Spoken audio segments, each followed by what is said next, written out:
What's up, guys? Welcome to the Trading Digest. Let's get into today's watch list and game plan. We got no time to mess around. The stock market is looking hot and zesty, and it's ready to party. We need to dig into the best stocks for this coming week and come up with a good game plan. I don't think we have to make this too complicated. The market had numerous chances to break down. We had a nice close into Friday when nobody was looking, and we've got ourselves the dreaded flag pattern here. The snake, right? You see the snake? It's right there. We've got a head, and we've got the snake setting up here. We got the EMAs coming right under it. Right now, the market's looking good. I'm not even digging too much into the futures market. We want to see a weak open. Guys, if we see a weak open, then we're in for a hootenanny. And the reason I think that is, we had just such a nice close, and it was sneaky, right? A Friday, last day of the summer, and, the market was dead, and then boom, right into the close when nobody's looking, everything started to go. Look at this stuff like Amazon and, some of these names. I mean, it was just fantastic action. I was already gone, right? And it's just I look back and, and I'm like, whoa, we had some really good stuff going. So I think the market looks great. Let's start digging into what we got to do. I'm not going to waste your time today. I think we don't need to. I wouldn't worry too much about the shorts. Right now the Qs look great, so we want to be in some tech. The IWM looks semi-okay, but good. It's constructive, I should say. It's constructive, meaning it's setting up. It just is not coiled up. It's not as coiled up or congealed as the QQQs. And then you've got the SPY. We've got a flat top breakout setting up here. A weak open and a red to green take out of this highs. I think, we can get in on some goodies on the market. So let's dig into what we got to do.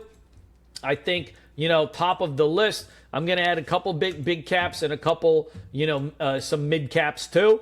So we've got Netflix here. We've got one test, two tests, three tests of resistance. You got the 9 EMA curls for the girls coming right up under the kitchen on this thing.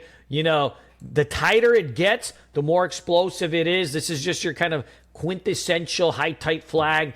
There's not much to really think about this one. And if it takes that out, look, we're right in this awesome sweet spot here. If you look in this, this is the weekly chart of, right? This is the weekly chart of Netflix, and you're pretty much, you're right there. You're at all-time highs. If it can get through this, it's just got a really nice pocket. Who knows where it can go, right? So let's get up in this. A week open, we're taking this one out. I think Adobe still makes a run in the next 10 days into its earnings. You got a big base. After its last earnings, you had 5 days that it went up, and then it just based out, right? So now you're starting to take out these levels here. Dude, let's go into this. Let's get froggy with this thing. I think it looks good. We've got a nice spot and location on this one. Mongo Bongo, they had earnings out, big push, 18%. Dude, this is one of those stocks that's been left for dead, right?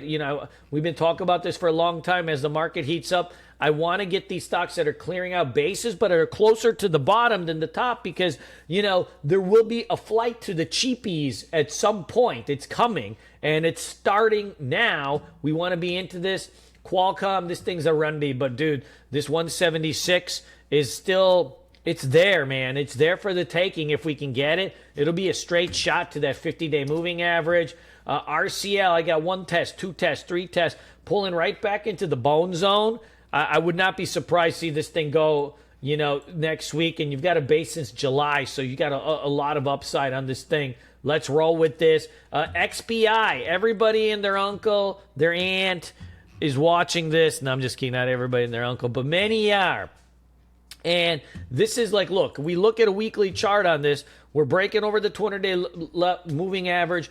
We've got, on the weekly, we've got this huge base that goes back from 2022. I was staring at it all day on Friday.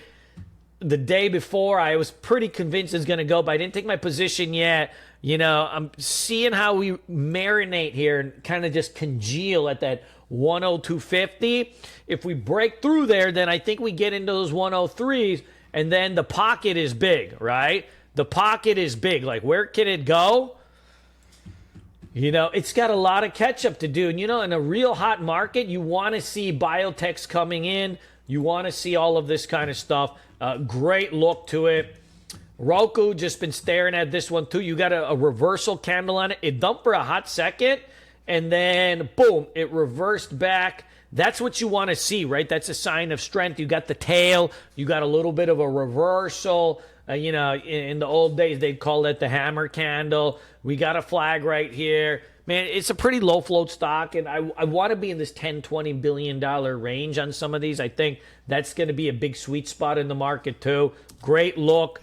Docu, big breakout setting up on this. It goes back quite some time here. I don't even know how you want to draw it. You can angle it, flatten it, whatever, but this thing is coiled up. It's just testing its first level of breakout, and if it can get that, then you're going to get to 61 and then probably 64 really quick. I mean, matter of days. And if we look at a weekly chart here, yeah, we look at the weekly chart here. I mean, this thing's tighter than a goose's caboose, man. Going back to 2022. Also, remember, this thing used to be $400, you know, or $300. It's got the room to go. Like, it's got the room to go. And it's the right time, right place. If the market breaks out and it holds, then we want to be in this thing. You got the 9 EMA curling up under it, so you have an easy spot to manage your risk. I'm liking Chipotle here for the W pattern, right? The W pattern is your classic rounding pattern, right? You got just like, you're right at that neckline and the 50-day moving average. If you can cross through here, I think it's got a chance. And what I like is you had really just these kind of 3 narrow range days. It was a little extended going into the 50-day because remember, it was at 47 and it kind of smacked into the. Now we're starting to kind of sideways marinate on this thing. Dude, it's got a chance on this. Let's add that. This Cart Nation, look, you got the push, pull back into the 9, and then look at the daily chart on this, right? This is a former IPO stock. It's IPO from 2023. If it can bust through here, I mean, it's right now, this is probably the first trigger, and then that'd be a secondary trigger, man. That's a good look right there. Let's roll with that. Intel, right? The news came out. They're looking to start selling off assets piece by piece. You know, that's like the old, right, KKR strategy, right? You get in and start selling things piece by piece. There might be more value in it that way. But you've got this pocket here. Look, on a technical level, you've got this gap here. You got $7. Now, is it going to move $7 that quick? No. This thing's a huge turn. But can you give you $2? Can it give you $3, $5 even? Yes, and it can do it in a matter of a day or two. 177 million shares in volume. Dude, we party on this thing. TGTX, right? This is you had a nice breakout here, and now you're just kind of congealing into this flag. And so it's like a pop. The snake, dude, this thing is ready to go. 98 million share float, a mid-cappy name, $3 billion, you know, $3.6 billion company. And look at this, like, it's just a Butamus Maximus Murilius right here. I mean, I want to be a piece of this. I want to be in these type of names. It's got just enough liquidity for us.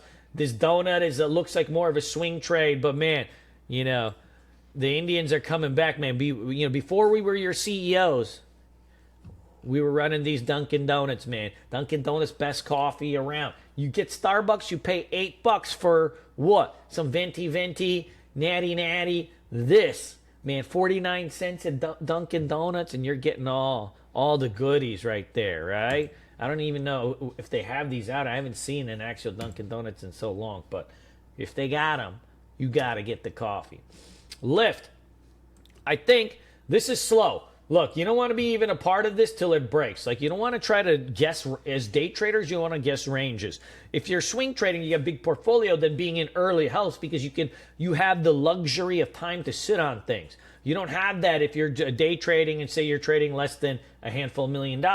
You don't want to be really sitting on stuff that's just dead. But if it'll become undead if it breaks this range. So set an alert here, right-click this thing, set the alert, and you're good to go. Peloton, same type of deal, right? You got this pop, nice kind of flag that's happening. It looks great. And then, you know, on the other side, some of these big caps are looking a lot better. Tesla looks very similar to the QQQs. right? Same kind of pattern over there. I think Netflix looks the best out of them. Amazon looks okay. Qualcomm's looking decent. And, I think maybe even Dell, the earnings are out of the way, is clearing out some ranges. Could have a little potential on this. My worry with Dell is this kind of SMCI nonsense. They kind of they kind of run together sometimes on those. They have some of the same things going on. So I love you guys. Smash the like button. Let me know if you have any questions.